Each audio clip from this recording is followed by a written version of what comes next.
另外，我关心嘅係為到嘅停售安全嘅去年，800歲在嘅世界不過受損嘅南挑戰性影響嘅界面，中華民國風14歲貼片形容咧，提出批中強28戶嘅永久屋，因為係啲民間向嘅推動土地行正式進行開工典禮，韓國行政院長吳敦義親身主持祭拜儀式。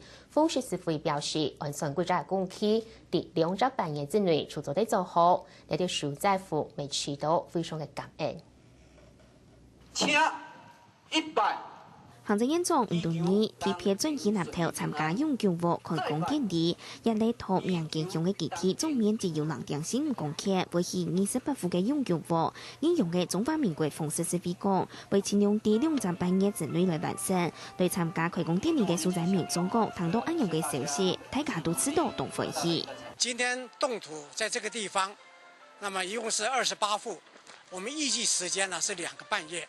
那當然到今年的88之前呢，最好能夠完工，但是相去不遠。我相信我們的工程一定是保證很如期完成。迄個古龍無厝嗰度啊，等真久啊！就當然咯，等到這陣應該。行政院長吳敦義喺支持嘅時節講，感謝推動公司提供土地，未感謝遇到工業團體嘅熱心天數，也了所在民眾將有屋學習，同時未希望附近嘅廠商天從為用心落去。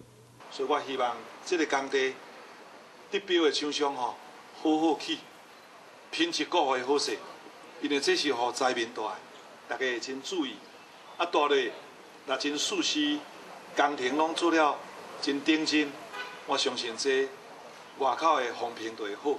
所在民間鄉嘅永久屋正式開工，基源地啟動中嘅水利鄉18戶永久屋，苗頭未表示淨土基建比岸上嘅行客價，天從會早定幾百時間內完工。客新聞李鳳琪南投報道。